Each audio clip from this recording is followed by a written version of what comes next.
Are you still charting after dinner? You're not alone, and it's not your fault. Your charts won't fix yourselves. They won't fix themselves. But tonight, I'm going to show you how to fix them.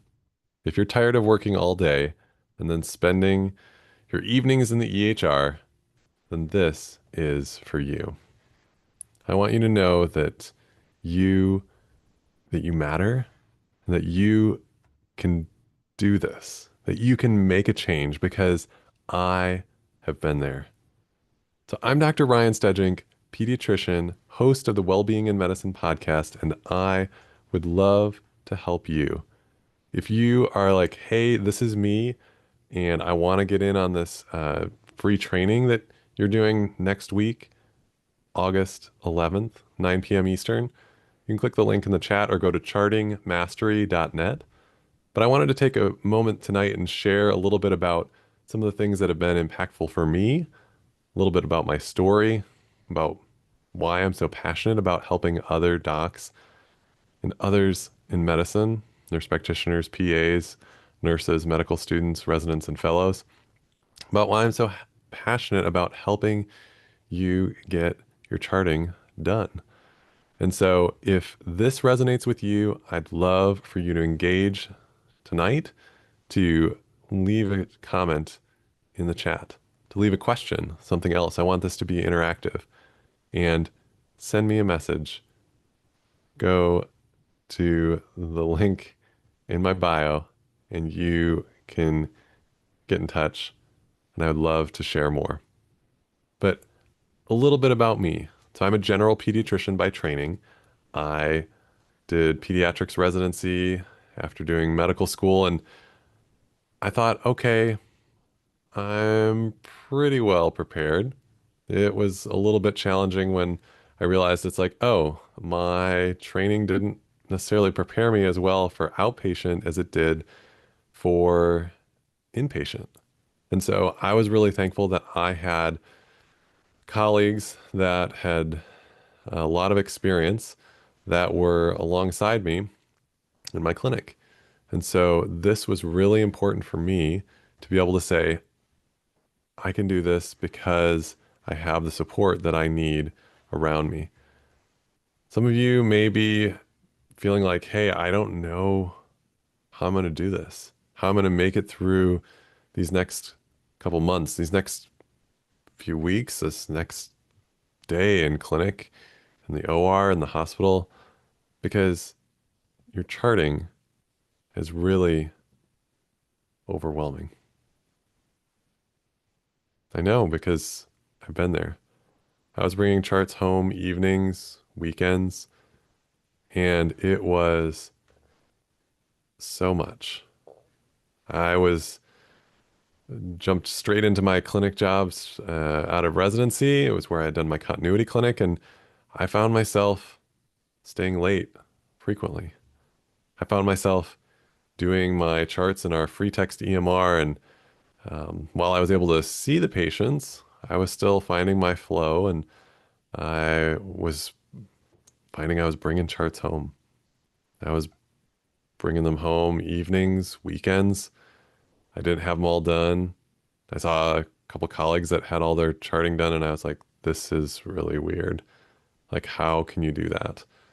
And so I was like, this is really hard, but I was excited about being able to care for my patients, be able to really jump into my practice. And yet, one of our call requirements, you could either do some time in our urgent care center, or you could do a week of rounding on the newborn hospitalist team. And so I chose to do that. It was more similar to what I had done in residency. And even though it meant that I'd have a stretch of 10 days in a row, I thought, this isn't so bad. It's kind of like residency, right? And so I made it through this stretch, but it was hard. And ultimately, I don't think it was that stretch per se alone. I think it was that stretch on top of taking boards, transitioning EMRs, getting up to speed with my clinical flow, and bringing all my charts many of them at least. So many charts home, evenings and weekends. I felt like I couldn't recharge. I was exhausted. And my wife and I were sitting on the couch one night, and she said to me, something has to change. She said, something has to change. And she was so right. Because I was just like, I don't know how this is going to work, what I'm going to do. And I had to, I had to take a real look in the mirror to say, where am I at? And what do I need? What do we need as a couple, as a family? And so you may be there right now thinking, I have had it.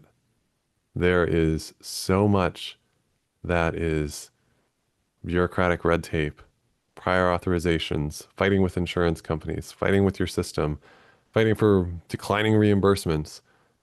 And yet you're like, I know I went into medicine to help people. I know I did this because I am passionate about providing good care for the patient populations that I get to care for. I remember one of my mentors in med school, he said, make sure that when you're deciding on a specialty, because I was deciding between family medicine, internal medicine, pediatrics combined training, and pediatrics. And he said, and he was med peds trained, but practicing as a pediatric hospitalist. He said, make sure that you really like the patient population and the conditions that you're going to typically see in that group. So in pediatrics, that's often behavioral health, well child checks, basic rashes, and some of those type of things that you'll deal with across the span of newborn all the way up to 21 years old. If you're a pediatric pulmonologist, maybe there's going to be a lot of asthma, maybe cystic fibrosis, chronic cough.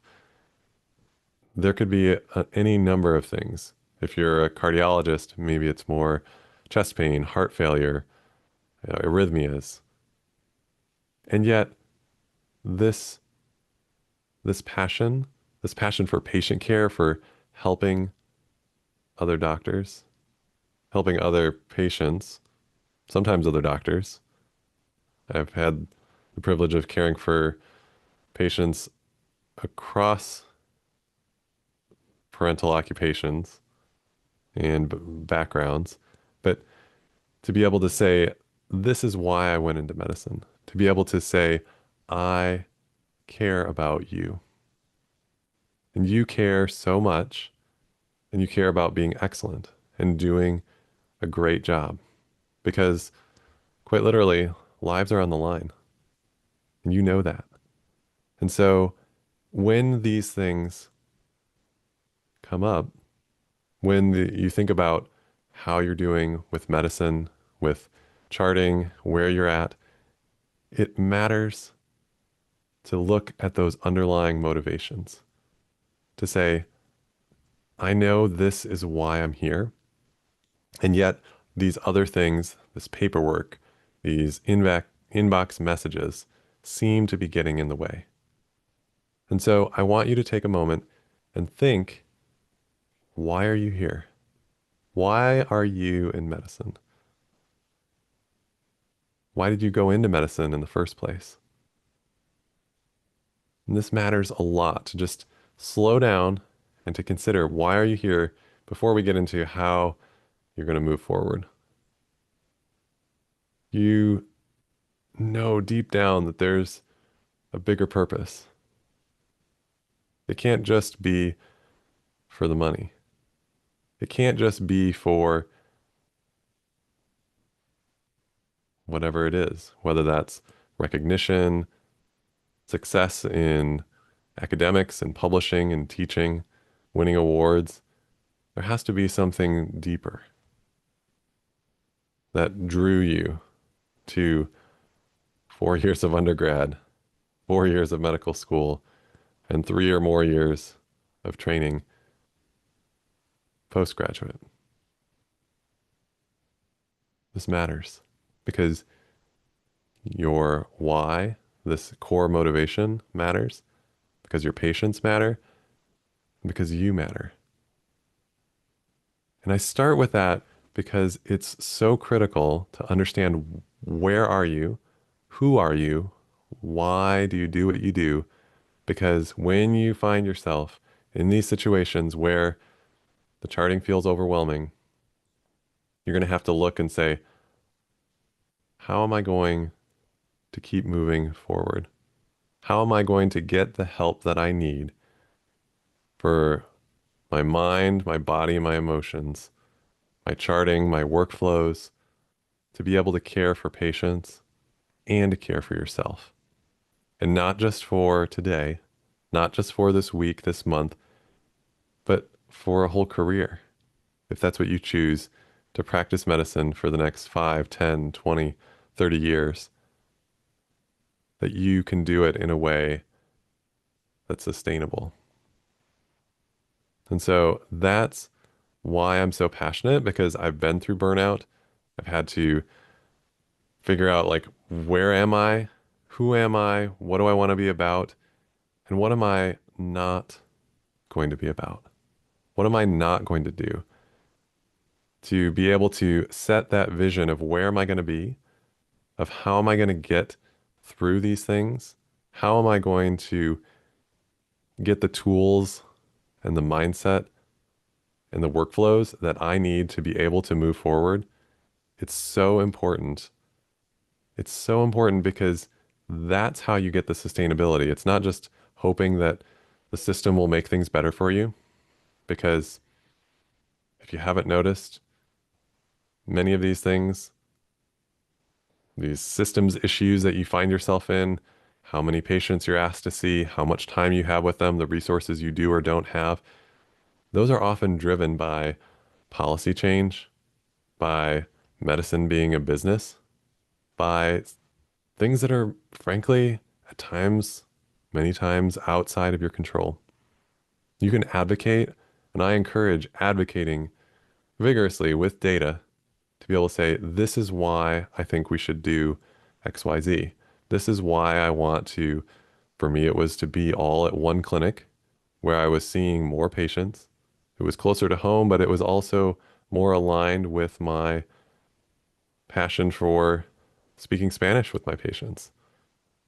And so eventually I was able to advocate for that successfully, but it certainly took time and I wasn't guaranteed that. But I chose to stay even as I knew that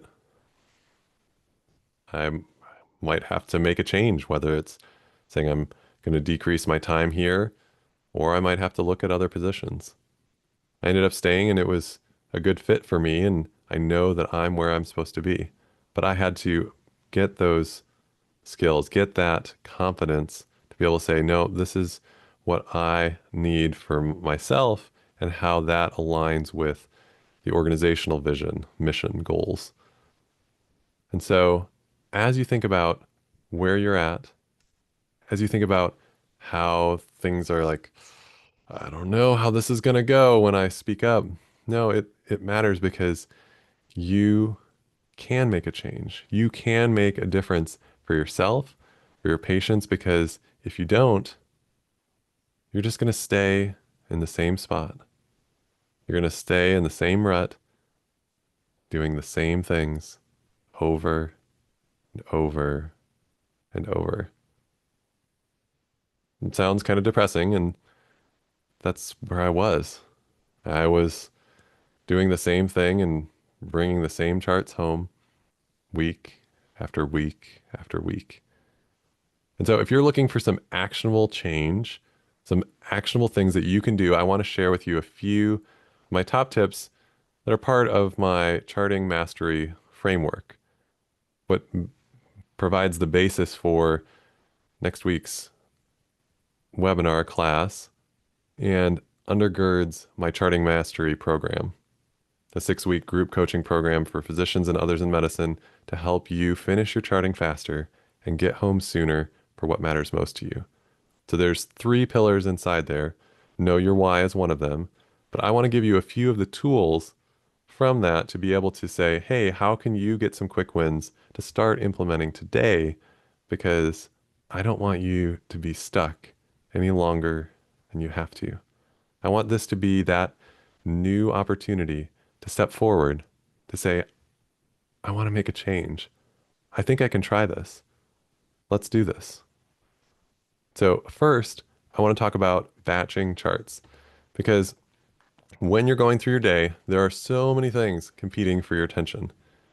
And so I found myself bouncing between charts, inbox, refills, paperwork.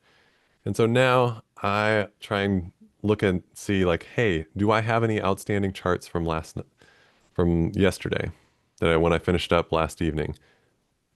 Are there some of those that, oh, I was waiting for the resident to finish their note, and here I can addend those. Let me get those couple of them done before I even get into the rest of my inbox. This change saved me minutes every day. And again, if this sounds helpful, my free training at chartingmastery.net will go into some more specifics to go deeper. So batching charts to be able to say, hey, at the end of the morning, I'm going to do a couple of these. I'm going to do my paperwork for 10 minutes now, do a bunch, and then recycle back because it's so easy to say, well, I'm going to do this. And then you open it and then you're like, I don't really want to do more of that. That one's going to take a while to go over. And then you don't do hardly any of them. You're like, no, that's the hard one. And I find myself when I do this more likely to be clicking around, distracted, just like you do on your phone, but you're in your inbox and your EMR.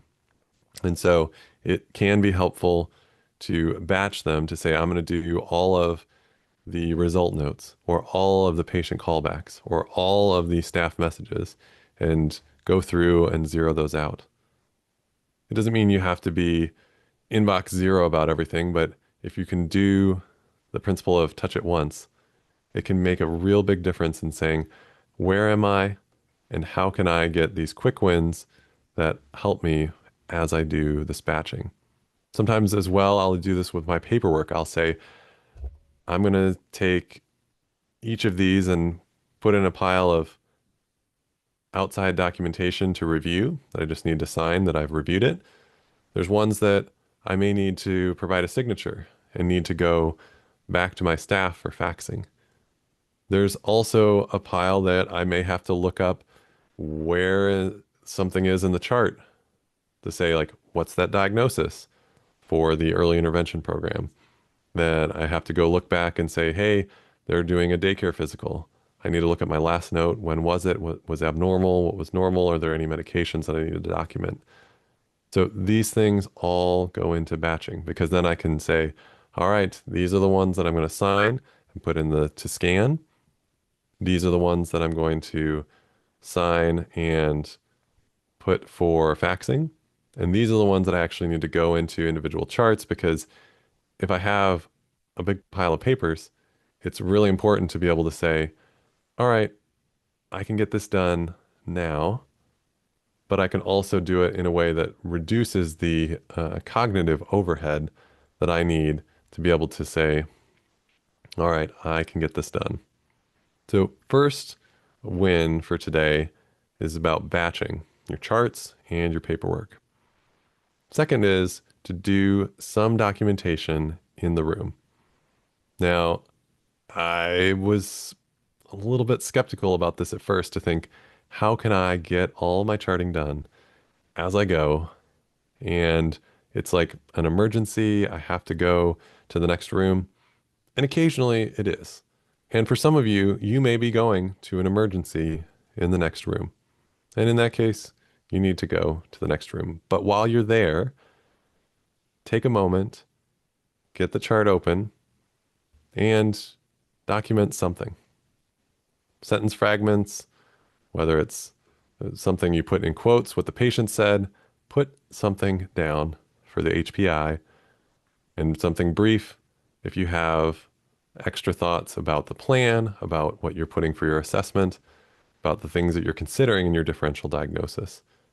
These things will help you immensely when you go back to finish the rest of your note if you're not able to do it in real time in the room. Now, one thing that I found particularly helpful around doing my documentation in the room is going through some of the things that I have in my template, but then I'll make sure that as I'm going, I try and put in some of the orders. So I try and put in if they need an inhaler, if they need vaccines, if they need a referral, if they need a school note, now that school's starting back up. I'll put those in, and when I'm ready to sign things, I'll go ahead and do that. I'll review with the patient, hey, this is what we talked about today, and I signed your orders. And I let them know, hey, I signed your orders and I'm going to finish the rest of my note really quick, if that's possible.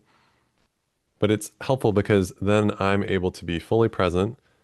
My staff can get things ready and I can finish more of my note in the room.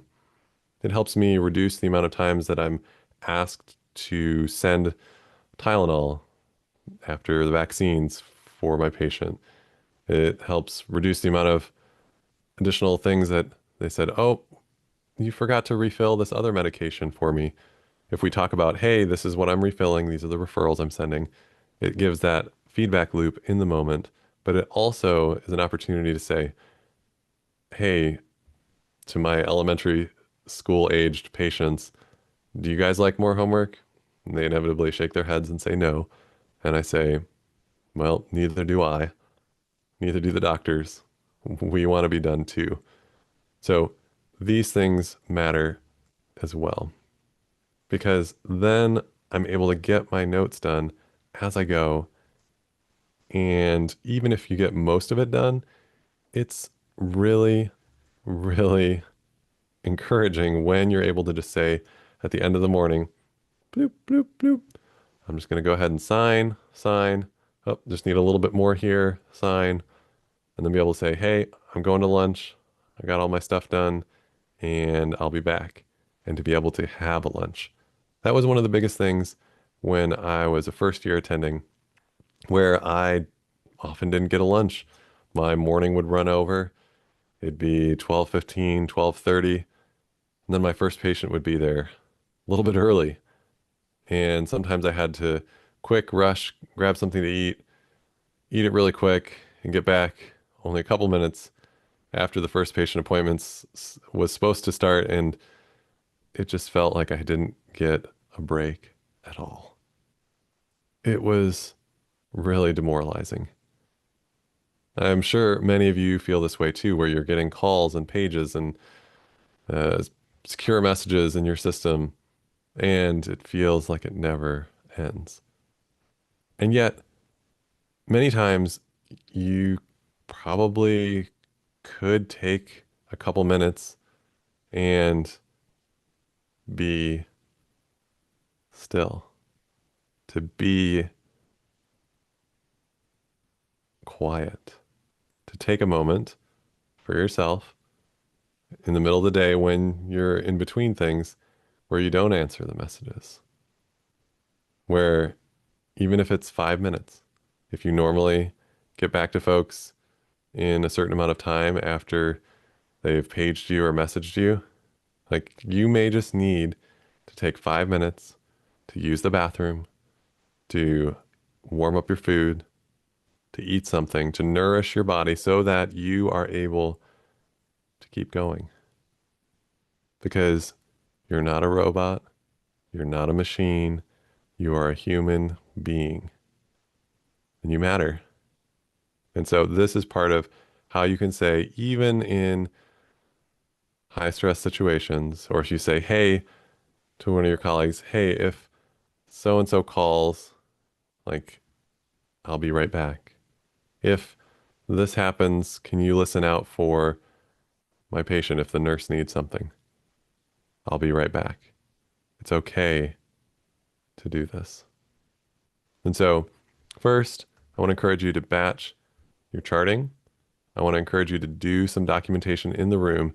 And then, as you go, as you have some of these moments, whether it's at the end of the day, right before lunch, take 5 minutes, 10 minutes, and sign those couple of notes.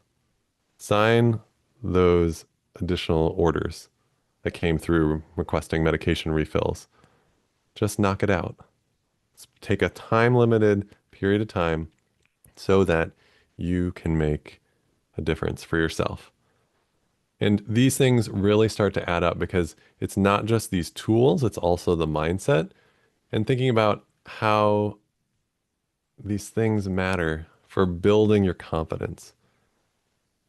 We have a lot of perfectionism drilled into us, that hidden curriculum in medicine where it's the things that end up helping the system because we're doing things that we think need to happen, and they do need to happen, but the system needs to support that because typically many healthcare systems are sustained by the altruism of those providing the care. Let me repeat that.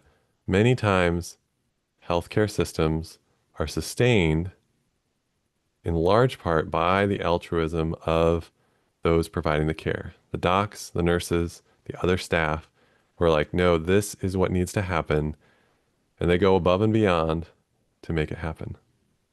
And yet, we need more staff. We need more support. We need more resources. And yet, sometimes they don't come. They don't come for a while. They may not come at all. And these are things to think about when you think, okay, am I going to be in this, um, am I going to be in this position? Am I going to stay? And you might say no. And that's okay to say, hey, I need to make a change for me, for my family, for my patients. And if you're going to stay, it's okay to say, hey, this needs to change. It's okay to say, I'm going to do my part, but I'm not going to do all the things for everyone. I am not infinite. And so, as you think through these things, the mindset matters so much. And I thought that it was just me when I was going through burnout. I thought that I was the problem. But ultimately, I realized things had to change with my mindset and with my workflows. And so that's part of what led me to eventually develop my charting mastery system. I didn't call it that at first, but this was about helping me protect my time to be able to finish my charting faster and get home sooner for my wife and now kids, and for doing things outside of medicine, for volunteering in the community, and for now investing in my physical fitness, which I didn't do for a long time in my adult life. And so I put together this framework, and it's the charting mastery framework, which is about taking your charting from chaos to complete with three pillars. First is to know your why. Second is to fill your toolbox. And third is to find your flow. And so knowing your why, like we talked about already, as far as your priorities, your driving force, why are you doing what you're doing? And so it's about looking at how your charting can connect with what matters most so that you know that you're doing this for your family, for your margin, for your own well-being.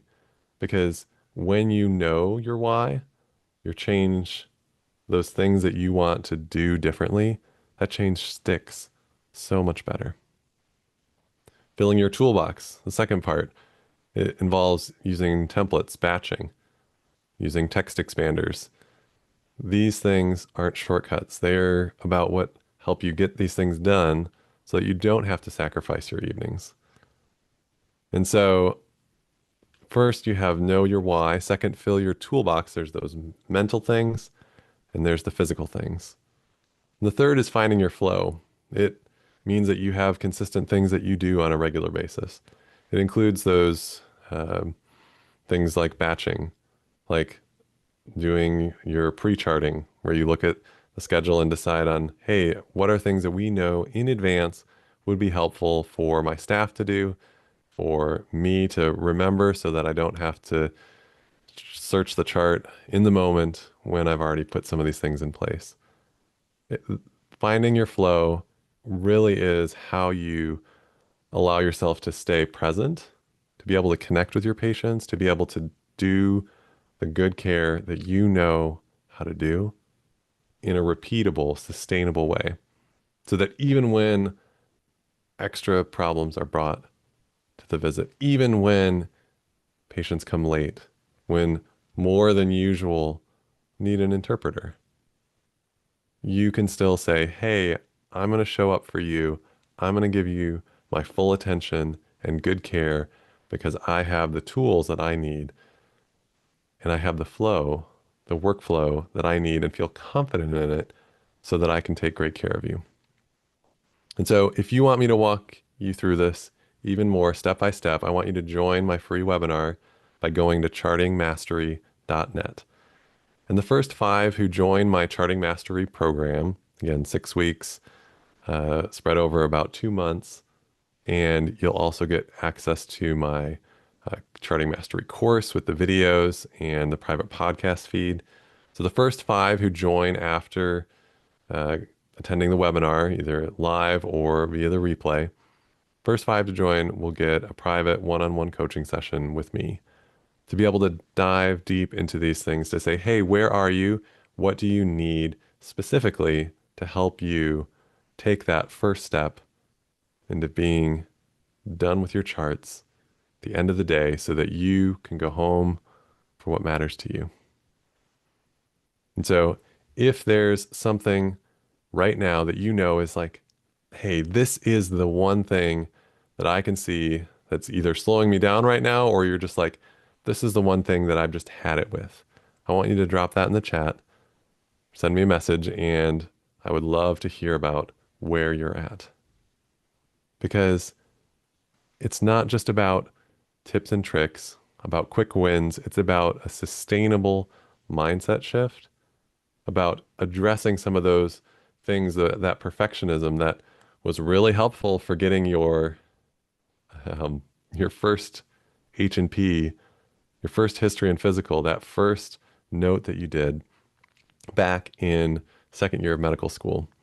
You went to the hospital, you met with this patient, they said, yes, we can chat and take my history and do your physical exam. And it took an hour to do the history and physical, and it took even longer to write that up.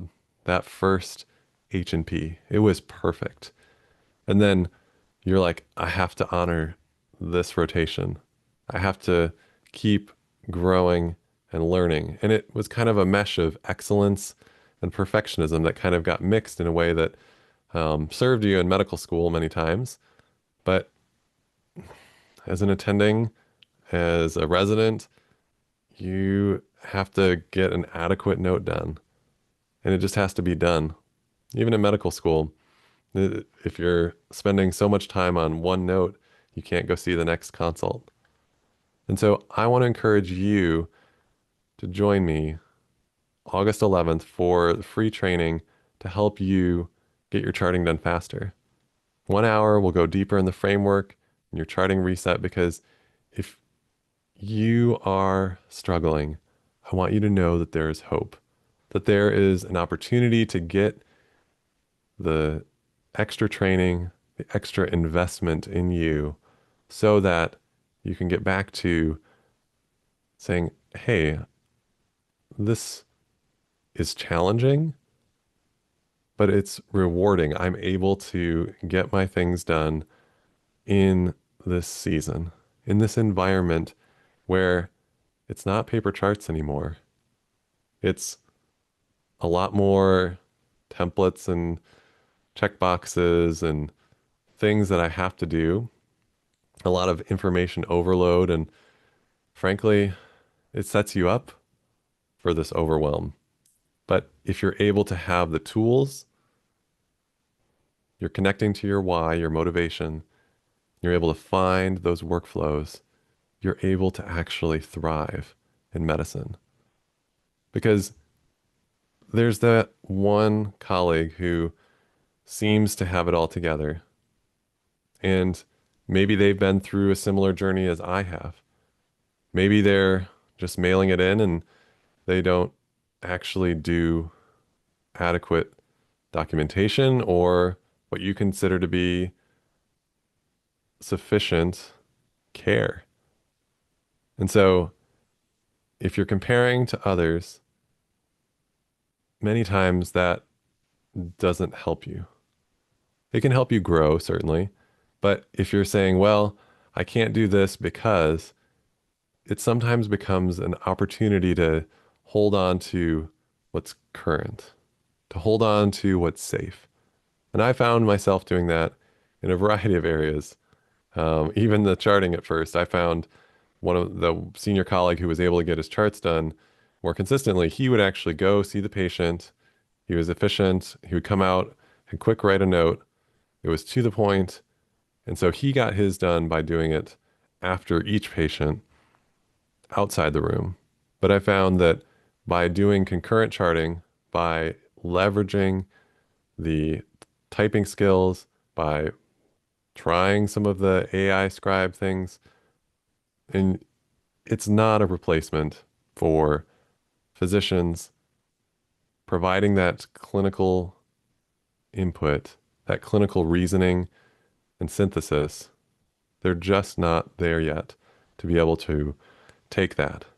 And so, even if you have access to some of these other technology tools, whether dictation, AI, scribes, and so forth, you're still going to have to find how these tools can be integrated, how you can grow in using them by implementing these things, by looking at your mindset, looking at these tools, your workflows. And so I want you to know that I'm here for you. I'm open to hearing from you. You can send me a message, you can drop them in the chat. And I would love to see you thrive. I want to see you get your stuff done so that maybe like me, you're able to do a big fitness challenge. I've now run 3 half marathons after not being active much at all, even though I told my patients, hey, you should try and do healthy habits, be more active, eat healthy. And even after doing my first 2 half marathons, I found, okay, my weight went up more because I was being undisciplined in my eating, particularly at night around snacks. I'd eat my kids' snacks. We'd get more, but I'd eat them. And so I've had to look at myself and say, how can I continue to grow? How can I get the input, the support, the accountability that I need? And so that's why I'm here offering that to you with this opportunity to join me on August 11th, 9 p.m. Eastern, by going to chartingmastery.net. Again, the first 5 to sign up for the program, from that, we'll get a one-on-one session with me. And I want you to know that because you matter, because your patients matter, because human beings matter, this is worthy of your investment. Even you being here with me right now is an investment of your time. And you know that time is our most precious resource. It is a gift. Each moment is a gift. And as most of you know from your time in medicine and potentially personally, there are hard things. And I want you to be able to be present for the people and for the moments that matter most to you. And so if you are feeling that same pain of the overwhelm of hundreds of charts in your inbox, of messages continuing to flood in, of your evenings and weekends being consumed with the backlog of charting as you get these deficiency notices, know that there is hope, that you can make a change. You can join me and invest in yourself.